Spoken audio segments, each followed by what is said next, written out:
Hello dear ANM GNM and জেনপাস aspirant, যারা যারা মনে রাখতে পারো না যে মাইটোটিক ডিভিশন এর পরপর স্টেপগুলো কি, তাদের জন্য একটা শর্ট ট্রিক্স, তার সাথে পুরো ডিটেলস আমরা মাইটোটিক ডিভিশন এই ছোট্ট ভিডিওর মধ্যে জেনে নেব এবং লাস্টে একটা এমসিকিউ কোয়েশ্চেনও থাকবে, সেটার কিন্তু অ্যান্সার সবাই অবশ্যই কমেন্ট বক্সে দেবে।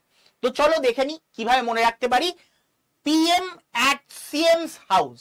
এটা দিয়ে আমরা মনে রাখতে পারি পরপর স্টেপগুলো কি।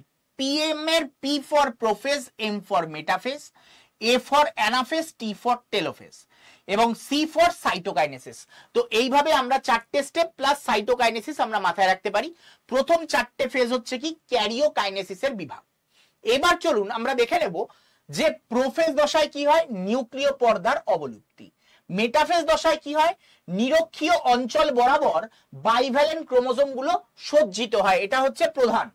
এছাড়া কি অ্যানাফেজ দশায় আমরা কি দেখতে পাবো, অ্যানাফেজ দশায় আমরা টু এন ক্রোমোজোম বিভাজন এবং মেরুগমন দেখতে পাবো। আরেকটা কথা বলে রাখি, এই মেটাফেজ দশায় কিন্তু বেমতন্তু গঠন শুরু হয়।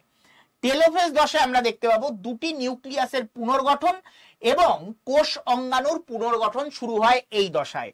এবং সাইটোকাইনেসিসে আমরা দেখতে পাবো প্রাণী কোষ ক্লিভেজ গঠনের মাধ্যমে বিভাজিত হয়ে যায় এবং উদ্ভিদ কোষ কোষপাত গঠনের মাধ্যমে বিভাজিত হয়ে যায়। সেই কোষপাতের মূল উপাদান হচ্ছে কি লিগনিন।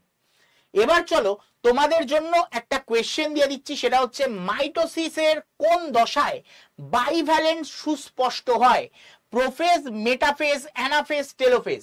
এটার অ্যান্সার অবশ্যই কমেন্ট বক্সে আমি চাই যাতে সবাই অ্যান্সার দেয়।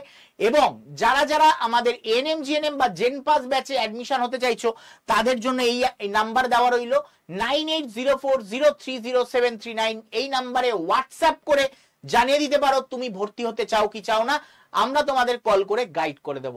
দেখা হচ্ছে নেক্সট শটে, tata. Hello dear ANM GNM and জেনপাস aspirant.